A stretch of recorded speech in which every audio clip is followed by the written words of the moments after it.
Kami di sini dari SMA Negeri 13 Medan, kelompok 1.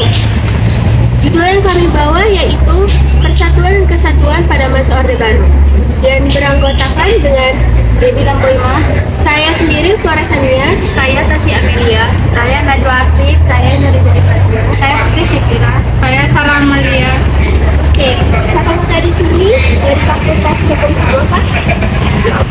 Boleh perkenalkan kakak namanya? Kenalkan, nama saya Rais Rahman. Kenalkan, nama saya Zulaida.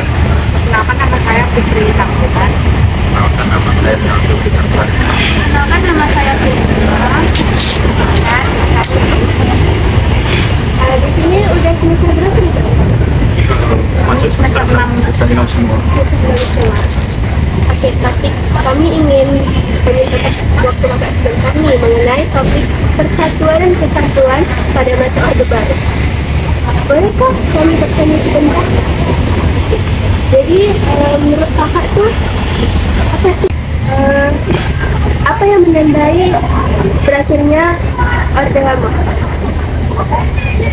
Secara sejarah, berakhirnya Orde Lama itu ketika singkatnya Soekarno mengeluarkan Super Semar, yang mana mengatakan singkatnya terjadi perpindahan kekuasaan antara dari Soekarno dan Soeharto ya, sebagai presiden. Di Super Smart itu tadi pemilihan kekuasaan atau apa? Ya benar.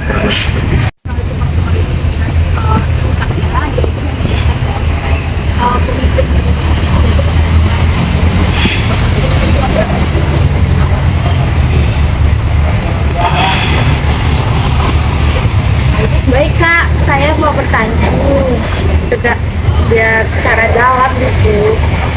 Bagaimana sih bentuk dan struktur sistem pemerintahan yang diterapkan pada masa Orde Baru itu? Untuk sistem pemerintahan yang pada masa Orde Baru sudah kurang lebih sama dengan pemerintahan pada masa itu sih. Dan hal tersebut juga bisa kita lihat dalam konstitusi kita di pasar atau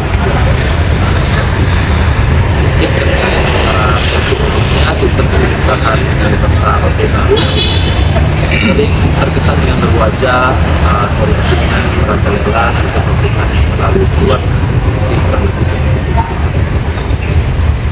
Jadi korupsi ini Pak, sampai saat dari 2007 sampai sekarang penyelesaiannya, penyelesaian korupsi ini sampai sekarang belum ada.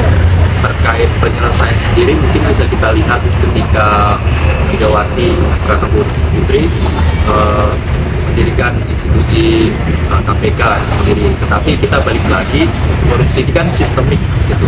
Sehingga kalau misalnya kita bahas apakah sudah selesai atau tidak, ya tidak mungkin bisa selesai. Karena kalau misalnya kita secara teori hukum sendiri, itu ada Lawrence Friedman itu dikatakan tiga unsur ketika hukum dinyatakan efektif, yaitu secara substansi, secara struktur, secara budaya.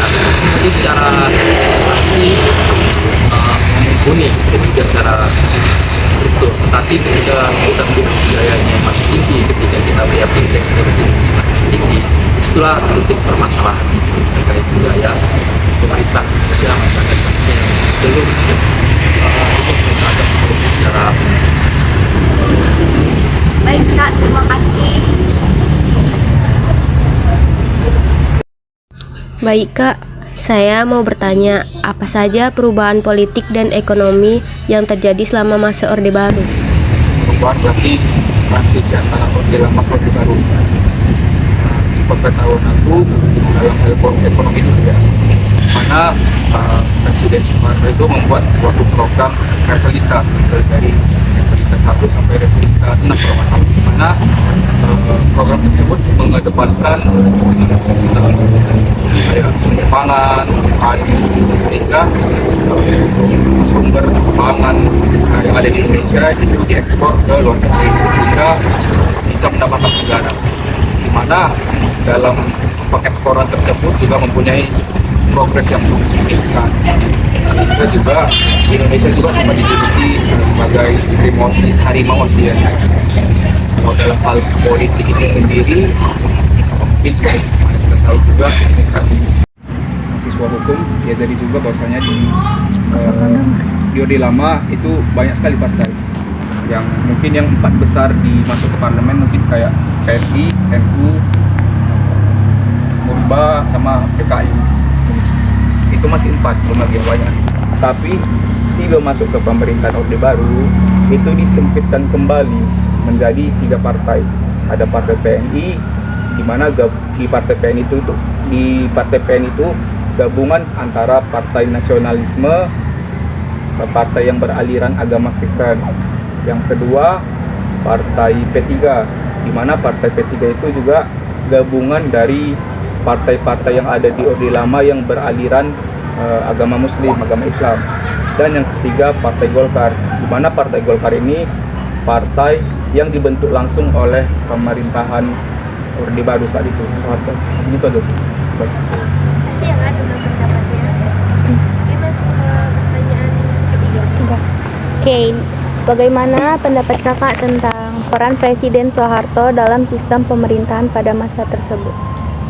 Kalau berbicara tentang peran ya, Soeharto sebagai kepala negara sekaligus sebagai kepala pemerintahan, pastinya dia mendominasi dan itu sifatnya otoriter, dimana Soeharto pada masa Orde Baru dia akan mendominasi di bidang politik maupun ekonomi, sehingga ya sama-sama kita tahu kan Soeharto itu lama masa jabatannya karena bersifat otoriter, jadi dia mempengaruhi atau mendominasi baik itu politik, peranannya sebagai kepala negara sekaligus sebagai kepala pemerintahan, baik itu ekonomi juga. Mungkin singkatnya itu aja.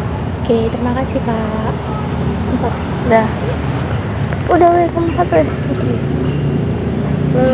Bagaimana dampak dari sistem pemerintahan Orde Baru terhadap perkembangan ekonomi saat itu?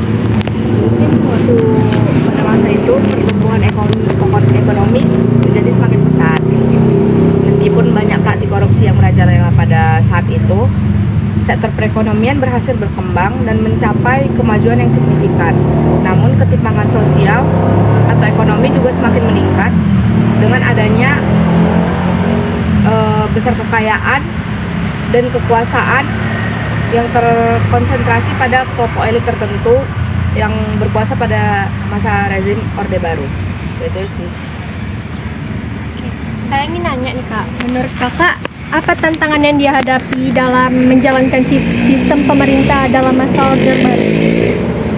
Oke, kalau untuk pertanyaan tantangan ya, mungkin jawaban ini juga hampir sama nih yang pertanyaan ke nomor 2. Mungkin tantangannya itu tidak difasilitasi atau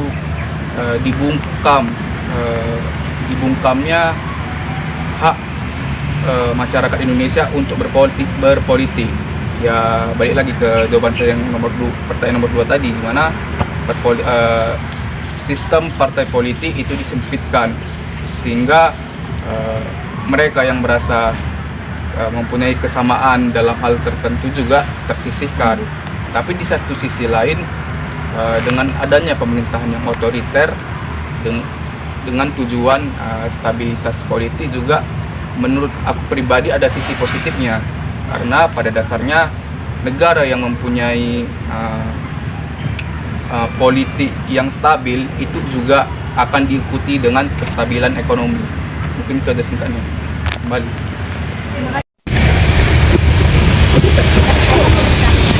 Menurut pendapat Abang, bagaimana peran ABRI Angkatan Bersenjata Republik Indonesia dalam sistem pemerintahan pada masa Orde Baru? Nah, yang kita ketahui kan ABRI itu singkatannya dari Angkatan Bersenjata Republik Indonesia. Nah, ABRI itu dibentuk pada masa Orde Baru pada pemerintahan Soeharto. Nah, ABRI itu memiliki kewenangan sih. Dia memiliki fungsi untuk membantu dan melindungi dan pemerintahan Soeharto tersebut. ABRI tersebut juga memiliki peran penting dalam sistem ekonomi, sosial, dan juga politik pada masa Orde.